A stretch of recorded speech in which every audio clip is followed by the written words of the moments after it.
Okay, welcome to Preparing to Design a Course. I'm Corey Bauer. I'm an instruction designer with the Office of E-Learning. I have with me Donna Schuler. She's going to help here today. And this is being recorded. After the session's over, we will give you a link to the video and link to the slides because there are some things that are helpful in there that are linked for you. So a little bit about me. I'm an instructional designer with West Liberty. I also worked at Indiana University as an instructional designer. I'm a former teacher for computer science, social studies, and help people with technology. If you have any questions, you can email me at any time and I'll be available to answer them. This session is going to be interactive, so there may be some things that you can do. If you want another device, so you have two windows open, that's good too. We're going to shoot for under an hour. If you have any questions, put them in the chat or raise your hand or just interrupt me verbally. That's fine too. I'll try to answer everything as we go. So there are some things that we're trying to get out of this session. One is why you would pre-plan a course, because the front load on the end makes a much difference on how fast it goes and what your out product is.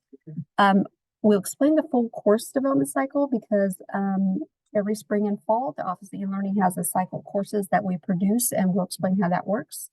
You will be able to write at least one good course learning objective and module learning objectives, because those really determine how your course goes. We'll explain what the Carnegie unit is and why we use it, the rubric, our Quality Matters rubric, and why we use it, and a course content planner to help you get started, as well as some resources that could help you in your current classes. So our development cycle is kind of based by semester. And so we usually have a course that's pre-approved by the dean and the chair and the Office of E-Learning of what we spend our time on, because we do have limited staffing. We usually have a subject matter expert. It's also called a SME, and somebody that is paired with an instructional designer. And we take about a semester to build a course that is going to run in the next semester or in the future. Those classes can be fully online or hybrid, because there is now standards for the hybrid courses. And we check those courses for quality using a rubric of Quality Matters. And this rubric here, we will have access to after the session's over. And then when that course is finally done, it's been approved, it meets the rubric, we officially offer it to students. And the timeline is supposed to be within 5 years. We refresh that course because video links break, textbooks are updated, that kind of thing. But it kind of depends on the course and how frequently it changes. Like certain software, that changes frequently. Some things like history, maybe not so much, because it's kind of determined. So this section will be just about 10 minutes about why you pre-plan a course, because it really does help you in the long run. So if you think about why the course exists, what is it for? What do you want students to do when they're done? That determines what you put in the course, because you do have a limited amount of time. So it's very much less stressful if you know how you have in mind, you know where you're headed, rather than trying to build the plane as you're flying it. It can also help you determine what materials you put in the course. So if you have a very clear objective about what the course is for, then you kind of know what materials you're looking for that support those objectives. And then you can look for quality materials, because now there are a massive amount of materials online and available in books and stuff. So you really do save yourself time by thinking about what is this course for. If you're running behind and building a course a week ahead of time, that has happened, but it's very stressful. And sometimes the course doesn't come out on alignment because you're not so sure that you're really ahead. And what happens if the teacher or the instructor has an issue, can't finish the semester? You really do kind of leave some holes that course isn't going to go as well as it could have been. So the point of your course is, what will the students do when they are done? So you have your course description as your guide, and those are typically written for you, but they are kind of general. You may have program goals depending on what department you work for that kind of guide you, but what is this class for? What is that course learning objective, that broad, I want you to be able to do this when you're done with the course? Those are your kind of your guidance. We use measurable verbs to describe those objectives. So something that's active and measurable. You can recall, you can build, you can analyze, you can synthesize. All those kind of Bloom's taxonomy verbs are what we're looking for. And that there are enough of them to kind of justify why a student would take that course in their program at all, that is very clear and it makes sense in the overall view. Now, a course learning objective, like I said, we're looking for those very specific verbs that are measurable. So an example of a poor learning objective is be aware. So it's hard to understand or measure how someone is aware. It's really kind of vague. So if you've made it describe or analyze, compare and contrast, those are very specific actions that are very different from each other. And then you can measure them. Did they do this well? Did they do it poorly? So this example here is be aware of a relationship between diseases. That's kind of vague. How do you know if a student understands the relationship between these medicines? But if you describe the interaction of a disease state and a pharmacological approach, that's very specific and very measurable. So that's a much better learning outcome than something that's kind of vague. And there are lots of different versions of the Bloom's taxonomy wheel online about how they're higher order thinking verbs and kind of the synonyms of some of these words. So you can look at different ones if you need help coming up with stuff, so you don't want to use the same verb all the time. So a way to write this, there is kind of a general formula. So this is an example of a real CLO for English 101. So you have the course and the course learning objective. So this is the third one of the class. The action verb is identify and create. Sometimes you can kind of have two that are similar. What is it that they're doing? They're writing elements, which is related to English. And then what's kind of the condition? They're going to identify a writing element as a thesis, a topic paragraph, organization, those very specific conditions or resources that they have to do that relates to the subject and has an action verb. So this kind of makes it easier for you to plug in those things that you can measure for each CLO. And there is a difference between CLO and MLO. The CLO is the broad overview. Why would you take this course? What are the things we want you to get at the end? A module specific one is in this module, we're looking for these specific things. We're kind of narrowing it down so you can kind of assess on just those things. And as you go through the course, all those modules will kind of add up and they support the CLOs. They both need to be measurable and they both need to use the Bloom's taxonomy. So a CLO, which we said describe the interaction between a disease state, something specific, say throughout the course, you're in module 10, would be to explain how those different medical approaches impact a hormone dysfunction. That's very specific. That's still discussing the pharmacological approach and the interaction, but it's very specific. This one is about hormone dysfunctions. So those are the differences between a CLO and an MLO that should support each other. And you write them the same way. So these are the MLOs for English course. And so we have the course, and this is where the module is. So this is for the 2nd, the 6th, and the 14th module in a 16-week course. And then there were, in this case, there are 2 other MLOs before this and so on. So you have your action verb, arrange, write, identify. Those are things that we can prove that the student did or did not. The subject area content, we're talking about paragraphs, sources, or the multiple logical fallacy. And then what's that condition? Is the paragraph in order?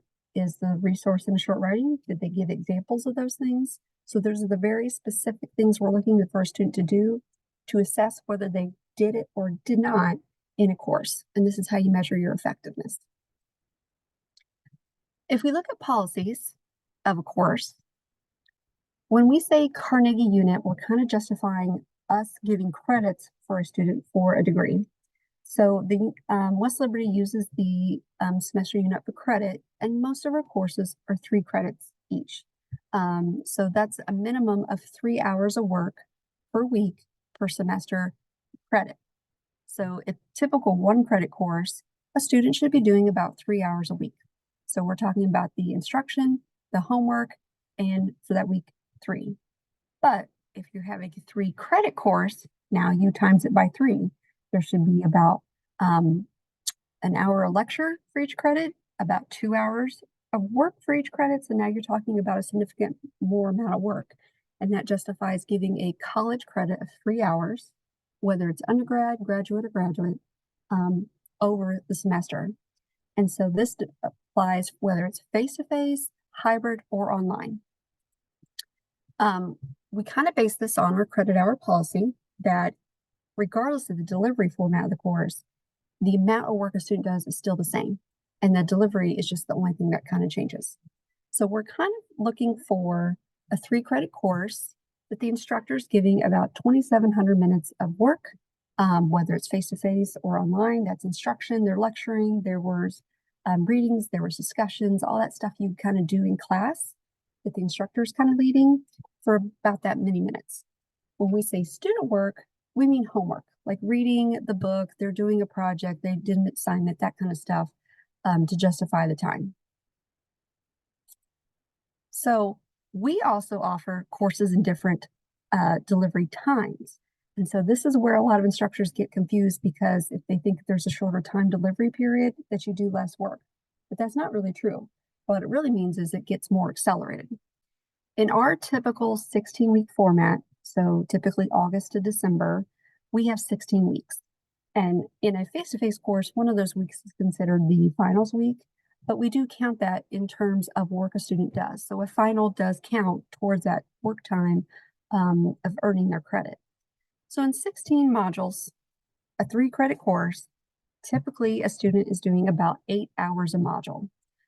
If you accelerate that by half, you have a half-term course, but it's still 3 credits, you're doing about double the amount of work, 16 hours. Some of our classes in the summer are they're very accelerated time format. They're only 6 weeks. So we cram a 16-week course into 6 weeks and 3 credit hours. You're doing basically a part-time job for that course. It's very accelerated. And when we look at what the quality of the course is, we have a timeline, we have learning objectives, we have the amount of credits we're offering. Does it look any kind of good quality coming out of there?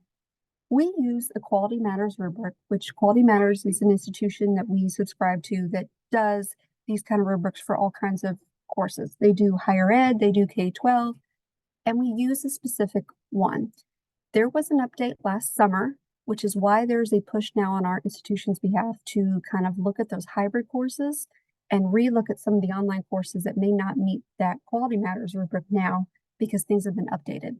And I think the last rubric update was probably 6 to 7 years ago. And so now we've been through the pandemic and we've been through all these ed tech tools. And so things really did have to be updated. So now there's more specific stuff that we're looking for. We're looking for things like your overview and introduction are clear. What is the student supposed to do? That's why those learning objectives are so important. How do you assess? Is it clear that this is assessment? Can you measure it accurately? Are you actually measuring those learning objectives? Do you have a variety of instruction materials? Do you have a way for students to interact with each other, especially online, because they don't have the face-to-face component anymore? Is the technology accessible? Can students use it? Do they need certain equipment at home to do it? Is there a way for them to get help if they need it, if it's with technology or the instruction of the class? And are things easy to navigate? Is it okay for people with low vision or hard of hearing? You know, some of those accessible things that all websites now are supposed to have. And this is a variety, because we have people who learn differently. They learn by seeing or hearing or doing or touching. And we have kind of all those learner modalities that we're supporting. So this rubric has those 8 standards, and then there's specific standards in between of what they're actually looking for. And I think there's something like 60 or 70 of those things that we're looking for in a course to make sure it really does meet a modern standard of a good or great online class. We do have a goal that if you meet 85% of the goal, we say you got it. So that's kind of like a B. You don't have to hit 100%, but you do have to meet 85% of each goal to pass the rubric for that course. When you're going to plan, so now we've looked at what you need to have guiding your plan, how we evaluate your plan. Now, what does your plan actually look like? We kind of made a template, and this came out of me trying to look at courses as I was building them and keep my head wrapped around of all these different modules and assessments and all the things going on. So I made a sheet. And what we found was instructors could also use the spreadsheet of planning when they want things to happen. So when you're curating your materials and you're grabbing a video here and an article there and those kind of things, you may not know where to put them, or you think this would be good in module 2, this I might use towards the end in an assessment, and you need somewhere to put them. And a better way to think about planning this is, well, how long is your class? Are you building a traditional 16-week? Is it an accelerated 8, or is it a very accelerated summer session in 6 weeks? That determines how much you need to put in those modules because you're thinking in those time frames.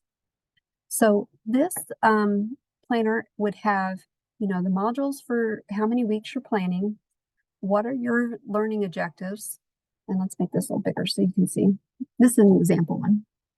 I'm going to make this just a little bigger. So in this case, this is the course. So this is a graduate course in education. It's an 8-week class. Here are kind of the titles and the modules that we were kind of broke down the whole concept of the human resource person issues into these kind of concepts. The course learning objectives of what the students should be able to do when they finish the course are here. And then based on those, so you can see both. As you look at the learning objectives for each module that relate to these topics, here are what we were saying. At this point, when they're learning about hiring practices, diversity, evaluation, analyzing practices, those all go back to the HR and they're very specific, but they go back to evaluating resource theories, common methods, contrasting those strategies. These are very specific to those things. Then if we scroll out just a little bit, we have things like a textbook. We had articles, and these are actually hyperlinked to where those articles are hosted. We have videos that support that idea. We have discussions of what would we talk about at that point in the module. And here we actually use red to indicate between me and the faculty developer, we need a rubric for this. We're not sure how many points it should be, kind of notes, because this is a planning document. We had assignments. Sometimes we already had rubrics ready and we could put it here where it goes to this specific assignment. These didn't, or we didn't need a rubric then.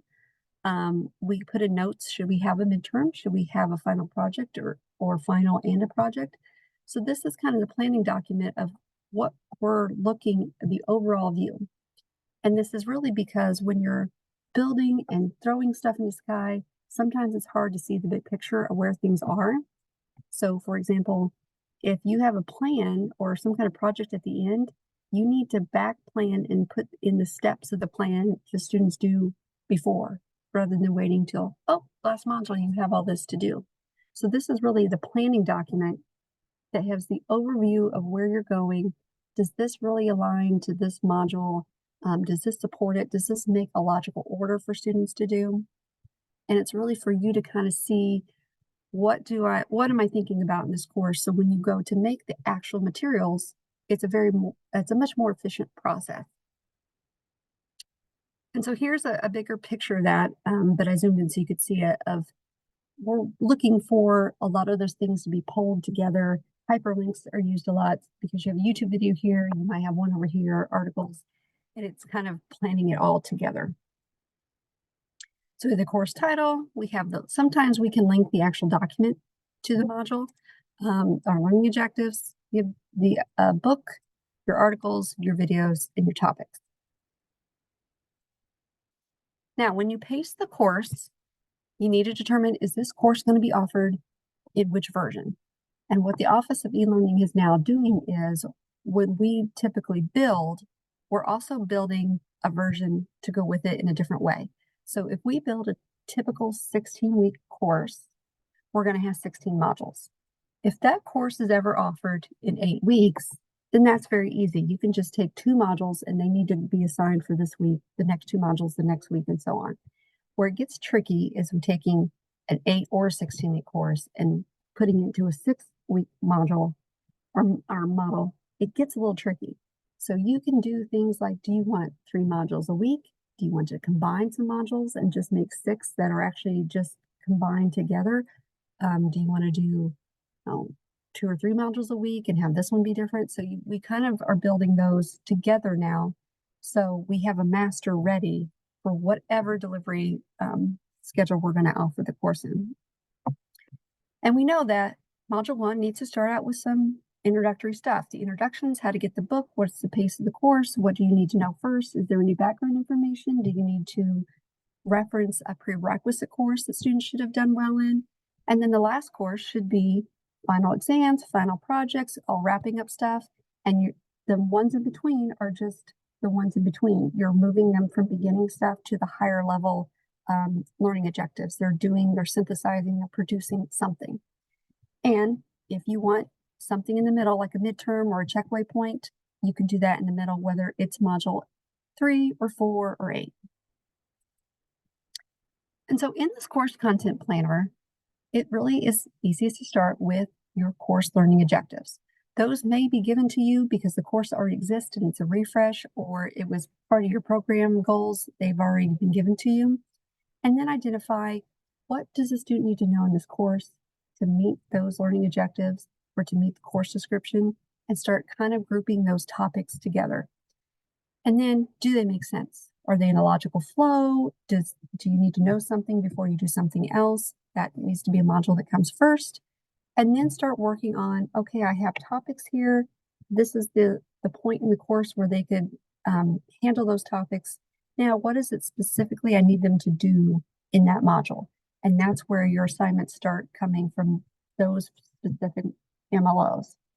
And then you can get a specific article for this one. You can get a specific discussion topic and what you want students to find. Do you need to make a big quiz on this specific learning objectives or these? And then that makes it much more focused on what you're looking for or designing for in those courses.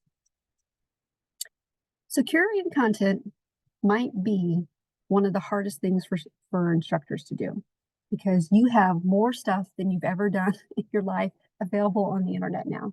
And now you need to pull back and what is good material. So when we're looking for a module, here's what we're looking for. To meet those Carnegie hours of, a certain amount of work for each credit that the course is going to be, we're looking for stuff that the instructor is doing with the student and what the students are doing together. And especially for online courses, the student-to-student thing is a little bit harder because students are never really in the same place at the same time. And our definition of online is that students work at their own pace within the week, but they might decide to do assignment 1 before the discussion or something like that. And so they're never really with somebody. Hybrid is when something is scheduled live, like a Zoom or a group project or a presentation or something where the students have to be somewhere at a specific time. So the student-to-student interaction has a slightly different, looks slightly different if it's hybrid or online. So in a instructor-to-student interaction, we're talking about explaining the textbook to students or explaining a theory or having them give articles. You could have presentations, whether it's PowerPoint or Google Slides or something like that. You can do graphics and charts. You might have a recorded lecture. You might have an audio thing, or a podcast. You've made rubrics about what you expect a student to do in any activity. Those are the things the instructor is making to the student. And that's where those first minutes of the Carnegie hours are coming from. The second one is, what are the students doing with each other? Are they learning from each other? Are they bouncing ideas off? Do they get to interact? Do they get to kind of debate things? So we have forums where they can talk back and forth. Those are the most common ones used in the institution. We also have blogs and wikis that are available on Sakai. These aren't used as much, but they are where, for example, in the English class, students are writing blogs and then students can read and comment on them, just like you would in kind of a social media post. Wikis are pages that anyone in the course can edit together, so you can kind of do group notes or, kind of work out ideas and then come up with the ones that students are going to use for a project, because it's kind of a democratic way of coming to, the focus. We also have Hypothesis, where students can socially annotate the same document and see each other's thinking and the underlining and the notes and the questions back and forth because they're looking at the same text together. And we also have peer reviews where students produce some kind of activity or assessment, and the students can see each other's work and kind of give feedback. And then the student can take that feedback to redo the assignment to a higher level before it's actually submitted to an instructor to grade. So we do have these things that are commonly used for those pieces, and these are the common pieces for the instructor to student one. There are so many resources, it does feel overwhelming. And this is probably one of the hardest pieces for instructors is what do I even look at to use? So we do suggest looking at the database that we have. The library is very open to helping you find materials for whatever you're looking for. And if you go into our library database and find an article, when you put the permalink from that article in your course, what it does is it takes the students to a login page and they log in because everybody has access to these databases as members of the institution, then they can access the article. What we subscribe to through the database changes, from year to year slightly depending on what we want or what the agreement is. But for every time we have students go find the article through our database, it creates a link and a click, and then that data is with the library so we can justify paying for those databases. So we do kind of encourage you to use those because they do cost a lot, and if no one's using them, we can't justify it, but if it's heavily used, we can. There are also things that we can import from the publisher, and it really kind of depends on the publisher of what it is. Is it a video that's open? Is it an article? Can we download PowerPoint? Is it a PDF? Is it an image? Some of those things we can take from the publisher or the textbook and put it in Sakai so it's there. There's also lots and lots of OERs, and these are becoming more and more common where you don't pay for them. They are open. They are under a certain license, so you can use them without violating copyright rules. There's all kinds of levels. There's K-12, there's higher education, there's videos, there's escape rooms, there's all kinds of articles and graphs and charts depending on by your subject area. And there's so much there. It's kind of looked at and kind of peer reviewed, and it's sort of quality material. Some subjects have more than others, but it is a huge resource that you could use if you're looking for stuff. One of the things we use a lot are YouTube videos. Because we can embed those videos right into the Sakai module. So the students have to click and go over here and watch. It's just right there. We also like to use YouTube videos that have correct captioning working on them. You can also make your own Zoom videos that have the captioning and then put it on YouTube. So we can have those to meet accessibility things. And you're welcome to create your own. We do have a lot of instructors who will have a presentation, or they're even recording themselves in an actual classroom with a board behind them and they're writing on it, where they're doing their instruction. And then they record themselves. They have the video that they put on YouTube or wherever. And then we have that actual instruction that was somebody talking live as if they were in a classroom. So that piece goes into the online course and it kind of makes it more richer because you had the actual instructor speaking to you and showing you how to do things. There are other things that we can do. There's lots of ed tech tools. I've helped people use things where they could do video responses to each other in a class called Flipgrid, where instead of a text discussion back and forth, the students have video responses to each other because those are a little more harder to cheat because you have to open the camera and talk and have a valid answer, and they go back and forth. We also have tools where students need to map out what they're thinking in a digital format, and they kind of branch out and they can think about all the things they want to write in their essay and how these topics are aligned. And it helps them write a better essay or a more efficient one. It also helps instructors see what the students have learned. We have people using sketch notes where students kind of draw out their materials in note form. And so there's a deeper level thinking there. So there's all kinds of things that you can use to put your content in because you're trying to build a robust course that has lots of different viewpoints, lots of different resources and modalities. They can see, they can read, they can hear, they get to talk back, and it's really kind of a vibrant course that way.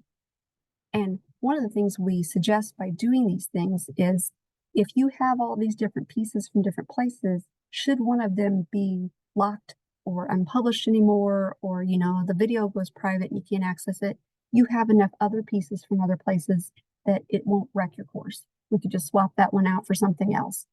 The same thing applies for textbooks. If you build your course strictly to the textbook, when that textbook changes, then your course has to change. So that can be a lot of work if your textbook changes frequently. So if you have enough pieces, and a textbook can be one, you have all these other things you won't have the rug pulled out from you if something has to change. So that kind of makes the robust course. We do have to address some copyrights because we have had some issues in the past. So everything that you use needs to be available for use. So when we say you're using open education resources, those things are already open and available for people without being paid, but some things are paid for. And these are things like our databases. You as an instructor may have access to databases that you paid for, or you have access because you're positioned for, the students don't. So if you are to take a PDF of an article that you paid for and give it to your students, it may violate copyright laws because it was available to you only, but you distributed it to everyone in the course. So we kind of encourage you going through where the students log into the database because they have access, they logged in, and there's a breadcrumb through the internet that they accessed it to legitimately. If you have a PDF of something or a picture of something that you found somewhere, if you are able to contact the author directly and get permission to use it, that's fine. All you need is a screenshot of the email where they gave permission, or they signed something, and we can put that in the course for copyright approval that we had ability to use that document or something like that, especially if it's an article that was no longer printed or it's no longer in a database we subscribe to. We can put some PDFs in the course if that's the only way it can be accessed, but we would prefer that they're online so it doesn't take up storage in Sakai in that course, because it's easier to get to.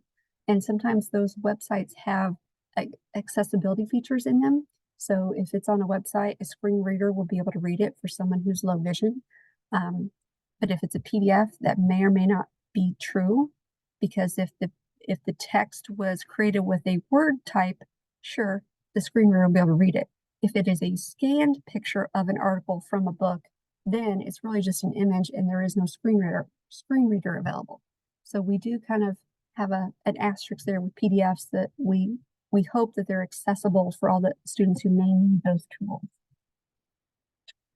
When you assess all this learning, you put all these goals together, you have content to support it. Now you have to assess it in a certain way. So everything that you put in a course and a module should align to an objective, and it should be written in a way that's measurable. They analyzed it, they contrasted it, they proved their theory, something we can measure. But not everything needs to be graded. And here's where some instructors may get overwhelmed by the amount they put in the course, and suddenly they have to grade everything. Some things, like a quiz, can be graded or not graded. If it's a long quiz and it's like a final, sure, grade that. If it's just a couple of questions, you just need to see if the students are on track at that point, they could just take the quiz and get a score, but that doesn't necessarily need to go into the grade book. You just want to see, did they get something at this point? Are they ready to move on? It's kind of like a checkpoint. You would ask these questions in class. Are you getting it? Do you kind of feel like they're with you, or they need to have something re-taught to them? So one of the things in the Quality Matters rubric that came out last spring is having these low stakes checkpoints. Are there things the students can do that they kind of feel like they're on track versus stuff that's with big points and big grades and really makes a difference in their overall grade? So we need to kind of track them as they're going before we give them those big points and ask them to perform at this level. So we have things like, you can embed a single question in a module. Did they get the point of this article? Did they understand, the main topic? It's multiple choice, or it's true, false, or short answer. They got it, they move on. Then you move on to big exams or big projects or big, presentations where they have to have a high standard of performance. So as you think about, as you're assessing through the module, do you have something that's informal that they kind of are doing as you work your way to the formal stuff? And you don't necessarily have to have a totally formal assessment every module. You might have, smaller points. This one's a paper, this is a quiz, this is, something like that. And as you get to the later modules, as students have learned this much, then you get to the bigger performance rubrics, big exams, where you're assessing kind of the total accumulation of the understanding. We do have some Sakai courses that help you build Sakai courses. So we have a couple of courses where it's a little bit more in depth than what we went here. So the pre-planning course is taking that course content planner, that spreadsheet, and really going through what do you need to have a course in place before you actually start building the material. What are the things you need to think about? Learning objectives, time frames, how does it fit into your curriculum, kind of that beginning piece. The second one is going through, how do you grab all those content pieces? How do you know it's good? Do you know if you're on track? You're taking what you've planned here, and now you're putting some meat to the bones. Like, what is it a student does? Is this assessment really the best way to do it? Should it be a quiz? Should it be a paper? Should it be a performance? A video, a presentation? What's the best way to assess that the student did it and it's applicable and relevant to your program? And then the last course is really how do you build it and use all those pieces in Sakai to really, make it work and make it pop. We do have a lot of tools in Sakai that most people are not using, but we're trying to change that because there is a lot of stuff it can do. And when you look at, making a course really robust and rigorous and relevant to students, all those tools, kind of putting them in there and taking that planning and that content and really putting it on the road. And there's some things in here that even if you've been using Sakai for a few years, you may not know it does some of these things. And so if you are interested in those, you can let the Office of eLearning know and we can put you in it. They are not really graded. They are self-paced. They're just for you to kind of work at your own pace as you build a class on your own. If you have any questions or feedback, let me check the chat. I don't think we have anything there. I tried to go pretty fast because this is kind of like an overview of where you need to go, and we have specific places to hold your hand to do those specific things. And if you are on the list for our next development cycle in the fall, we are going to have another session where we kind of walk you through what's our timeline for the fall, what are we looking for, and pair you up with an actual instructor designer, so work on a specific course, because we do have a limited amount we can do each semester. So if you have no more questions, we'll stop here. Donna, I don't think we have any questions, do we? If you have anything else you want to know. Oh, wait. Oh, yes, Erin. Oh, thank you. Donna. Do you have a question? Erin just said thank you. Oh, okay. Thank you. If you need any help or anything specific about a course you're thinking about or working on, just let us know. And that's it. I will stop the recording here. All right. Well, thank you for attending, and we'll see you next time.